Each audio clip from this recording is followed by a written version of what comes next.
तो गोविंद घोष का जो आज तिरुभाव दिवस है, ये विशेष अवसर है उनको याद करने का, क्योंकि साल में केवल एक ही दिन उनको याद कर सकते हैं। उनका हमारे वैष्णव कैलेंडर में आविर्भाव दिवस नहीं आता, तो केवल एक ही दिन उनको याद करते हैं, गोविंद घोष।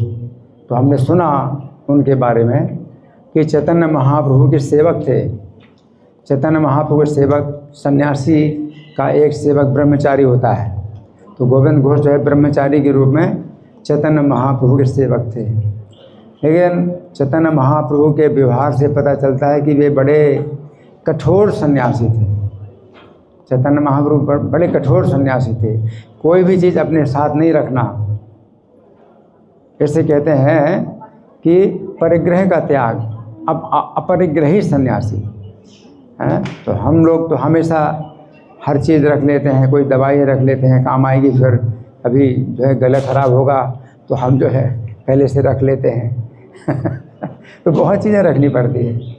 लेकिन भगवान चैतन्य महाप्रभु जो है इतने कठोर सन्यासी कि कभी दिन में एक बार भोजन करते थे, और भोजन के बाद मुख शुद्धि के लिए क्या हरितकी, थोड़ा सा हरितकी का टुकड़ा मुंह में रखते थे।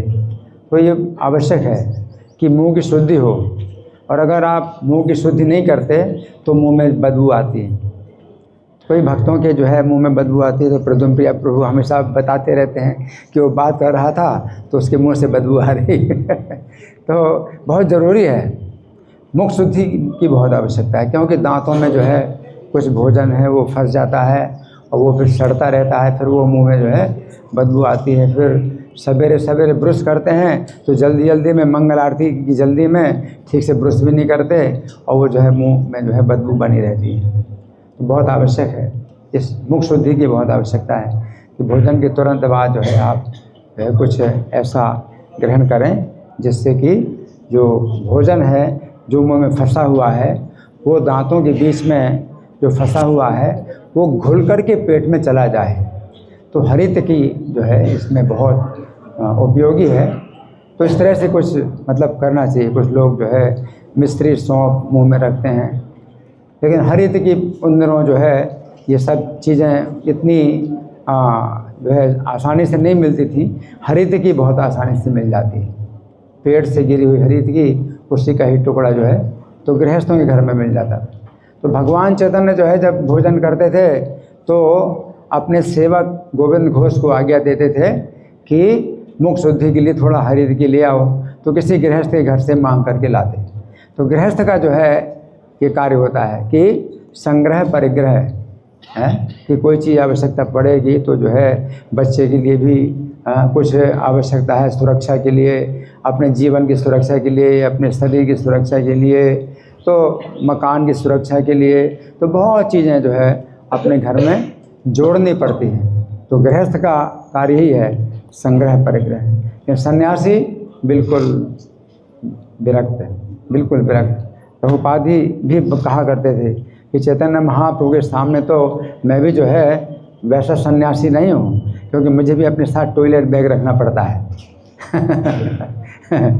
लेकिन यही है कि समय स्थान परिस्थिति के अनुसार हमें बहुत चीज़ें अपने पास रखनी पड़ती हैं, और वो चीज़ें संभव नहीं हैं चैतन्य महाप्रभु जिस समय थे। लेकिन ये ज़रूर है कि चैतन्य महाप्रभु बड़े कठोर सन्यासी थे, सन्यास के नियमों का पालन करने वाले भगवान। तो गोविंद घोष ने जो है सोचा कि हर बार जो है महाप्रभु जो है हरित की मांगते हैं, तो एक टुकड़ा जो है एक्स्ट्रा ले लिया और अपनी जेब में रख लिया। और जब भगवान ने जब भोजन किया और हरित की मांगी तो तुरंत जेब से निकाल के दे दी तो भगवान कहते हैं, अरे तुमने अपने पास रखा है? तो गोविंद घोष ने कहा कि प्रभु आप जो है हमेशा मांगते हैं, तो उसमें देर लगती कि मैं जो है आपके लिए लाने के लिए जाता, मांगने के लिए जाता तो देर लगती, तो मैंने अपने पास रख ली। तो भगवान बोले तुम जो है संग्रह परिग्रह करते हो, तुम जो है गृहस्थ बनो। तो बड़ा कष्ट हुआ, गोविंद घोष को बड़ा कष्ट हुआ कि गृहस्थ बनना पड़ा। तो इस तरह से जो है गोविंद घोष का जो है ये जीवन चरित्र है। और फिर दूसरा जो है उनके जीवन चरित्र का कि गोपीनाथ जी उनके घर में जब अर्चा विग्रह के रूप में थे तो पहले तो उनकी पत्नी मर गई और वो जो है बड़े कष्ट से जो है बच्चे की देखभाल कर रहे थे और भगवान की देखभाल कर रहे थे, और फिर बाद में उनका पुत्र भी मर गया तो फिर भगवान की सेवा बंद कर दी। तो कभी कभी भक्त जो है भगवान से भी रूठ जाते हैं और भक्तों को अधिकार भी होता है रूठने का, लेकिन ये बड़ी ऊंची स्थिति है। हम जो है अपनी इस स्थिति में हमको अधिकार नहीं कि भगवान से रूठें, क्योंकि पहले से दूरी बनी हुई है भगवान से, और अब रूठे हो तो रूठे रहो, आपको ही जो है नुकसान आपका ही होगा। वैसे भगवान से नहीं रूठ सकते हैं, लेकिन ये गोविंद घोष जो है भगवान के संगी हैं, भगवान के प्रेमी हैं, इनका जो है मतलब पूरा जीवन जो है भगवान के प्रेम में। तो प्रेम में जो है ये सब कुछ चलता है, उल्टा सीधा हर तरह का कार्य चलता है, अगर रूठ जाएं तो जो है फिर भगवान जो है उनको मनाते हैं, और भगवान जो है कहते हैं कि तुम जो है एक पुत्र के लिए तो तुम जो है शोक कर रहे हो, और तुम ये नहीं देखते कि तुम्हारा दूसरा पुत्र, तुम अपने दूसरे पुत्र को ही मारना चाहते हो। मैं तुम्हारा दूसरा पुत्र हूँ, यानी मैं छोटा पुत्र हूँ, तुम एक बड़ा पुत्र मर गया तो छोटे पुत्र को ही मारोगे क्या। तो भगवान जो है कितने आश्रित हैं भक्त के कि अगर तुम जो है अगर आप भगवान को भोग नहीं लगाते हो तो भगवान क्या है, भूखों, भगवान भूखों मर रहे हैं। तुम मुझे भोग नहीं लगाओगे तो मुझे कौन भोग लगाएगा, तुम मुझे भोग नहीं लगाओगे तो मैं कैसे भोजन करूँगा, भोजन की आवश्यकता है। तो भगवान अर्चा विग्रह के रूप में ये जो है संकेत करते हैं कि जितनी आवश्यकता आपको भोजन की है उतनी आवश्यकता भगवान को भी भोग लगाने की है।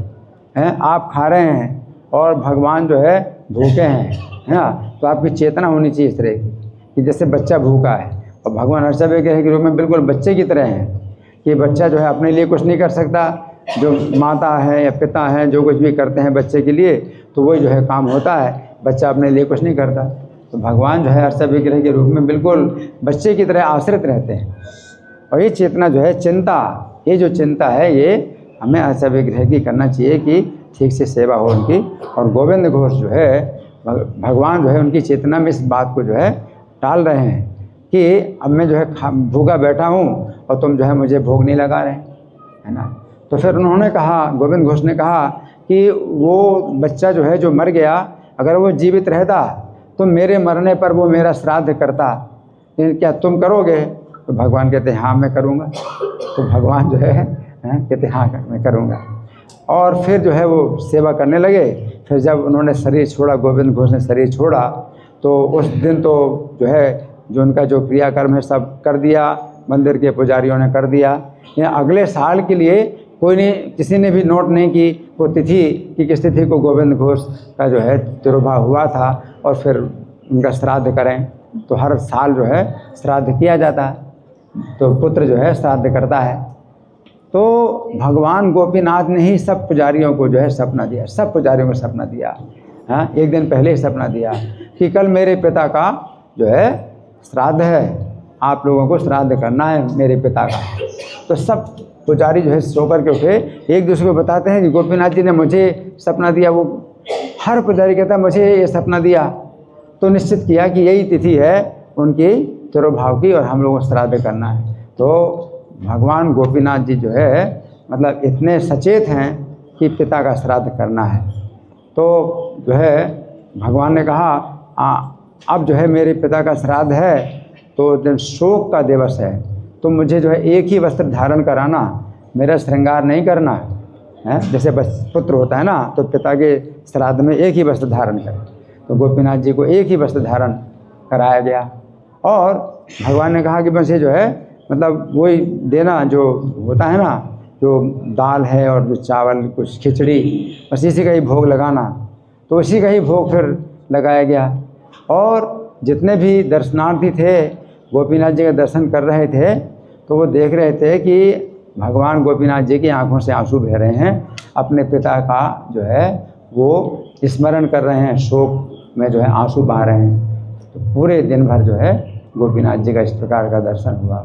और गोपीनाथ जी ने कहा था कि तुम्हारा जो पुत्र है वो तो तभी तक श्राद्ध करेगा तुम्हारा जब तक उसका जीवन रहेगा, लेकिन मैं तो नहीं मरूंगा, इसलिए मैं तो तुम्हारा साथ आगे भी करता रहूँगा। तो अभी गोविंद घोष का जो है तिरोभाव हुए करीब 500 साल हो चुके हैं, ये अभी भी श्राद्ध हो रहा है। क्योंकि पुत्र अगर ना मरे तो जब तक जीवन है, हरि बोल, श्राद्ध। तो भगवान ने कहा था कि तुम्हारा जो पुत्र मर गया वो कितने दिन श्राद्ध करता, जब तक जीवित रहेगा तब तक श्राद्ध करेगा। मैं तो मरूंगा नहीं, तो मैं तो तुम्हारा श्राद्ध करता ही रहूँगा। तो भगवान जो है अपने पिता का श्राद्ध अभी भी कराते हैं गोपीनाथ जी। तो ये जो है मतलब बड़े जो है ऐसे संबंध, अंतरंग संबंध होते हैं भगवान के भक्तों के साथ में। अब आज का जो पाठ है प्रभुपाद लीलामृत में, तो इसमें प्रभुपाद ने सतस्वरूप महाराज को जो है पत्र लिखा था। सतस्वरूप महाराज को पत्र लिखा था कि मॉन्ट्रियल में जो जनार्दन उनके शिष्य, तो उन्होंने जो है प्रभुपाद को जो है अवसर दिए कि जो दूसरे धर्मावलंबी हैं, जो आचार्य हैं या अधिकारी हैं, तो उनके साथ में जो है उन्होंने प्रभुपाद की मीटिंग कराई। तो प्रभुपाद ने जो है ये भी लिखा कि जो मैंने प्रस्तुतिकरण दिया था तो उससे जो है वो लोग सहमत हुए, लोग प्रभावित हुए और इसका अच्छा परिणाम निकला। लेकिन फिर बाद में कहा कि जब उन्होंने भोजन किया तो सब तरह की जो है गंदी गंदी चीज़ें खा रहे थे वो लोग, जितने भी धर्मावलंबी हैं, है ना, चाहे वो जो है ईसाई लोग हों, चाहे यहूदी हों, कई तरह के धर्म विदेशों में चल रहे हैं, सभी धर्मों में सब जो है अशुद्ध भोजन किया जाता है।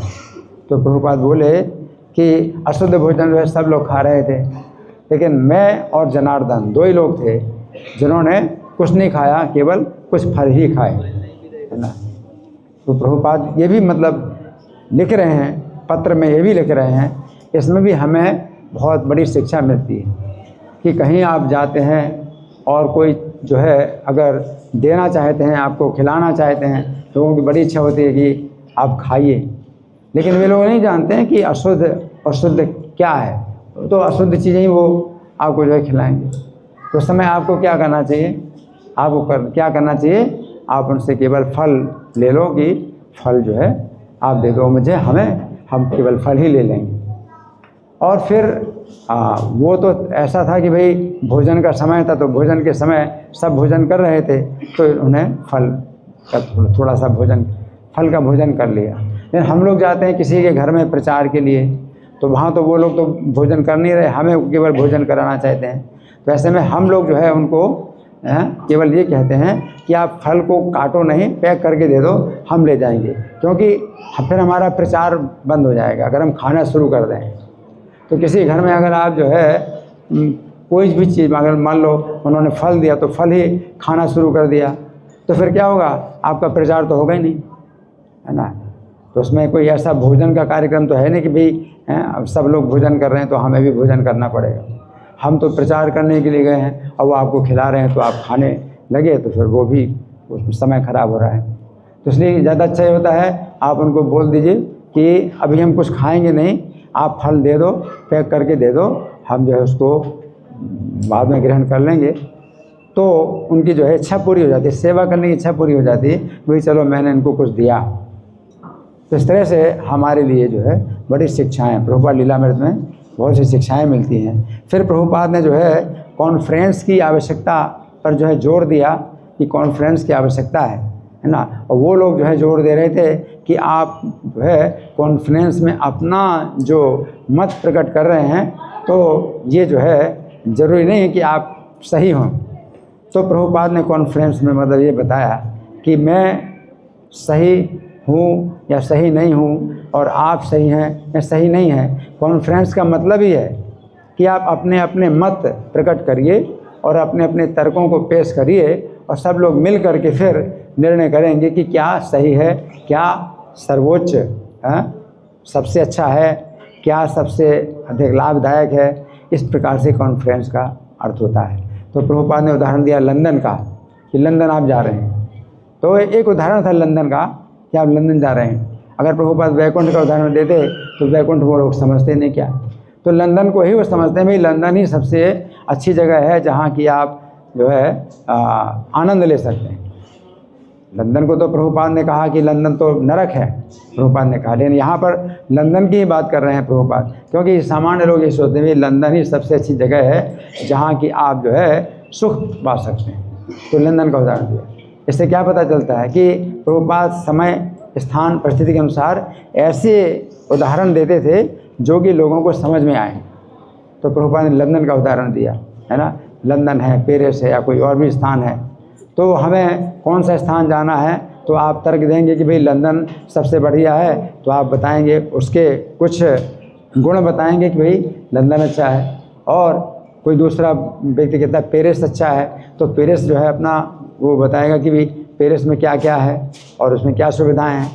तो इस तरह से कॉन्फ्रेंस का मतलब है कि सब लोग जो है अपने अपने मत बताएंगे और फिर सब लोग मिल करके निश्चित करेंगे कि क्या सबसे बढ़िया है, जिसमें कि सबसे ज़्यादा गुण है और दोष कम से कम है। तो इस तरह से प्रभुपाद ने इसको जो है जब इस तरह तर्क दिए और अंत में फिर हंसा दिया उनको। तो चूँकि वो तनाव की स्थिति में थे, वो प्रभुपाद को हराना चाहते थे और हराने के लिए जो है इधर से उधर से अलग अलग दिशाओं से प्रश्न करते जा रहे थे, और जब प्रभुपाद ने अंत में हंसा दिया उनको, तो फिर जो है हंसाने से क्या हुआ, सब लोग जो है प्रसन्न हो गए और तनाव सब दूर हो गए। तो प्रभुपाद के पास ये सब जो है ऐसी जो है चतुराई थी कि बहुत से लोग भी जो है उनके साथ तर्क कर रहे हैं, अंत में हंसा करके प्रभुपाद ने सबको जो है क्या कर दिया, तनाव मुक्त कर दिया। तो बातों बातों में कभी कभी हंसाने की आवश्यकता पड़ती है। श्रील प्रभुपाद लीलामृत की जय। गोविंद घोषतुर भाव तिथि महामहोत्सव की जय।